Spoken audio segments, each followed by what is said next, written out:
Hey, Commanders fans, tune in because we've got some very important information coming and you need to know everything.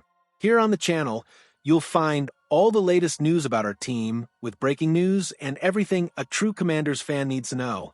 So, first of all, subscribe to the channel and activate the bell because here you'll receive everything firsthand and never be out of date.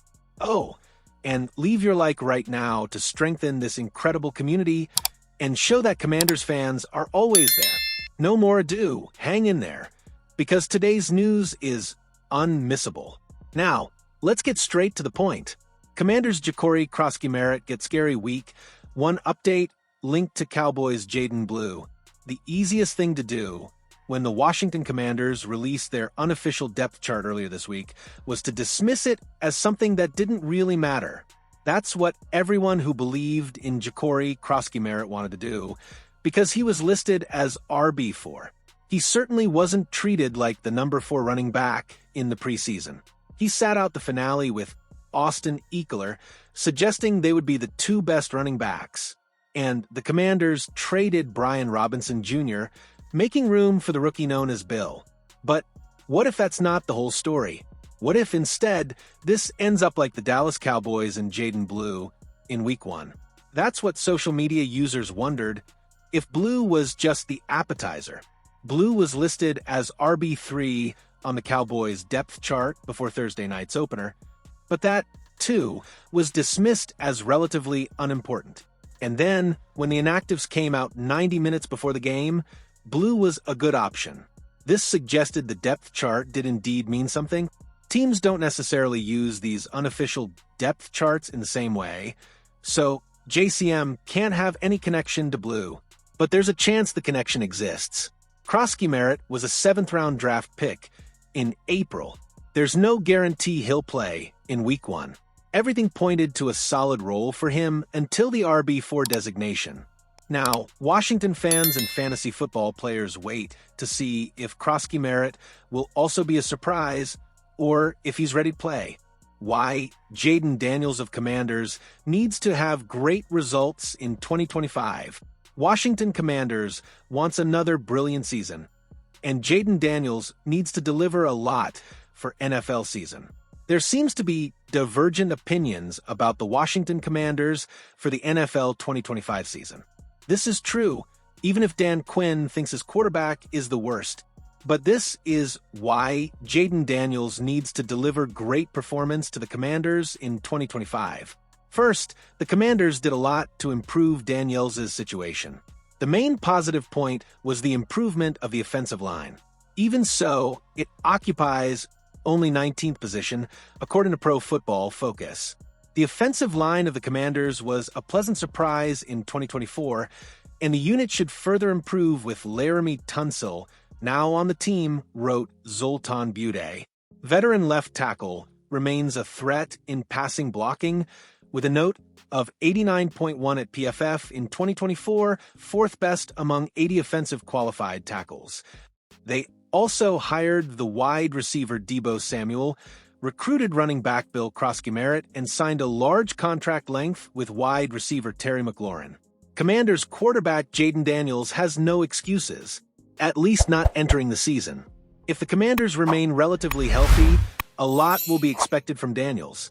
Commanders open the season on Sunday against the New York Giants. And here is the crucial point. Daniels has made many moves in critical situations in 2024. Will he be able to repeat this success this season? It is not as if he had to make all these plays again, but last year's 12-5 record could have been 9-8 or worse if Daniels had not stood out consistently in the decisive times. Maybe he doesn't need so many decisive plays this year. Perhaps the Commanders will take some advantage to the 4th period, allowing Daniels to keep the pressure and run out of time. But this season promises many fierce games. Daniels said he will do his best, according to Commanders.com. "I'm going there trying to be the best version of myself," said Daniel. "I don't care much about individual compliments. If we're winning football games, they come with hope. So I'm trying to do whatever it takes to win. We added more veteran experience, and last year we brought players who were with the technician DQ Dan Quinn, and we kind of know the standard. and how we want to play, and we could realize that people are committed. Daniels said the general mindset of the team is strong. He stated that the Commanders will not be caught by surprise because of a bad preparation.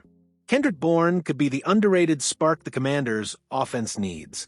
Adding another veteran to the Commanders' experienced receiving core could further elevate Washington's already high-level offense.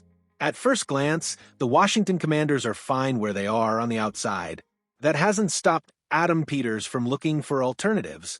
Terry McLaurin was extended. Deebo Samuel Sr. provides electricity as a versatile piece, and names like Noah Brown, Luke McCaffrey, and Jalen Lane round out an intriguing group. But more talent and more competition never hurt. The potential arrival of Kendrick Bourne could be a crucial move in shaping how explosive Washington can be on offense in 2025. Bourne, who spent the last 4 seasons with the New England Patriots, recently visited Washington with mutual interest in a potential deal on both sides. The wide receiver is currently considering whether the Commanders or the San Francisco 49ers are his preferred choice, but there's no denying the 30-year-old's impact within an offense led by one of football's brightest young stars, Jaden Daniels. Kendrick Bourne could be the missing piece in the Commanders' offensive puzzle. At 6 feet 1 inch and around 200 pounds, Bourne isn't the biggest or fastest pass catcher you'll find, but his toughness, route-running ability, and willingness to work the middle have made him a reliable target wherever he's placed. And in Washington, those traits could shine even brighter given the structure around him. Start with the reigning offensive rookie of the year, Daniels, who is as dynamic with his legs as he is with his arms.